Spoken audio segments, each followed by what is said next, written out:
Who are Harut and Marut? Where is the well in Babylon where Harut and Marut were imprisoned? What was the crime for which Harut and Marut were imprisoned? There are many questions about this topic, and just as many answers. However, extracting the real truth from such stories or narratives is much like finding a pearl in the ocean. Regarding Harut and Marut, two types of beliefs have existed since ancient times. Number one, those derived from the Quran and Hadith.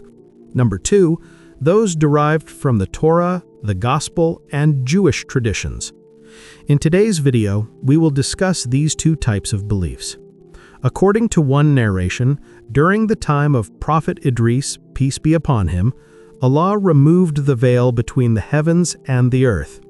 As a result, the angels could observe human activities on earth. They saw that humans were disobeying Allah. The angels said to Allah, "O Allah, we never disobey you, but the children of Adam are disobeying you. If we were in their place, we would never disobey you." Allah then said to the angels, "Humans have been given intellect, wisdom, and emotions. If you were given these, you would act just like them." The angels replied, "No, we would never do such a thing." Subsequently, the angels selected two among them, named Harut and Marut. Allah sent these two angels to earth with human qualities and flaws. They arrived in Babylon in the form of two extremely handsome men and began serving as judges, resolving disputes among people. One day, a woman came to them seeking justice, claiming that her husband was causing her great distress. Harut and Marut were captivated by her beauty and desired to commit zina, adultery, with her. The woman told him, "I will fulfill your desire, but you must meet 3 conditions: worship idols, drink alcohol, and kill my husband."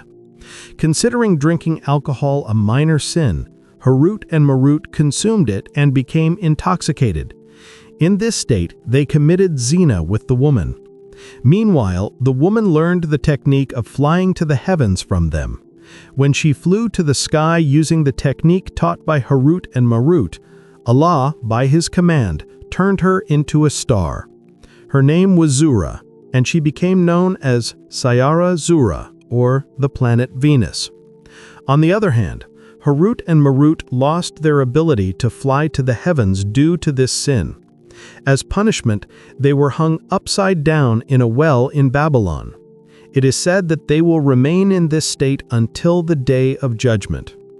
However, many scholars, including Imam Ibn Kathir and Fakhruddin Razi, have described this story as an Israelite narrative or a fabricated tale, deeming it baseless and unacceptable. According to another belief, the people of Babylon once worshipped 2 false deities, named Tajib and Tamadan, believing their fate depended on these idols. Consequently, they placed great importance in astrology and the science of astronomy. They were also deeply drawn to magic and sorcery, becoming highly skilled in these practices.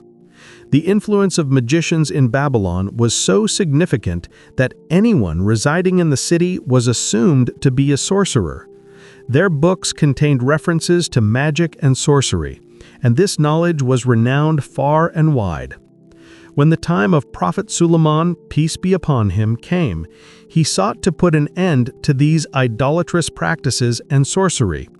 He collected all the books of magic and buried them under his throne to quickly eliminate this fitna, or trial or chaos. However, after Sulaiman's death, Satan uncovered these books and spread them among the people. Satan claimed that Sulaiman was not a prophet and that he ruled only through the use of these books of magic. Satan further claimed that miracles such as flying in the air and controlling jinn were nothing but magic. Some of the children of Israel believed these claims and began studying the books of magic again. As a result, magic and fitna spread once more in Babylon. In this context, Allah responded to the accusations against Sulaiman in Surah Al-Baqarah of the Quran, stating, "They followed what the devils recited during the reign of Sulaiman. Sulaiman did not disbelieve, but the devils disbelieved, teaching people magic. And what was revealed to the two angels, Harut and Marut, in Babylon, they did not teach anyone without saying, "We are only a trial, so do not disbelieve." According to this belief, the influence of magic in Babylon had grown so much that it became a source of unrest for the people. Allah then sent two angels, Harut and Marut, in human form to teach people how to counter magic and protect themselves from its harmful effects. However, people began using this knowledge not only for good, but also for evil purposes. Many would go to a well in Babylon where Harut and Marut were present and learn the art of magic from them. This incident teaches us that magic is an act of disbelief and destruction used for causing fitna and harm. The teachings of Harut and Marut were intended to protect people from the dangers of magic, but people misused them. The mention of this event in the Quran makes it clear that learning and practicing magic is an act of disobedience to Allah and harmful to humanity. Through these narrations, we learn the importance of staying on Allah's path and avoiding shirk, associating partners with Allah, and disbelief. The story of Harut and Marut serves as a warning to remain cautious of temptations and Satan's deceptions, which can lead us astray.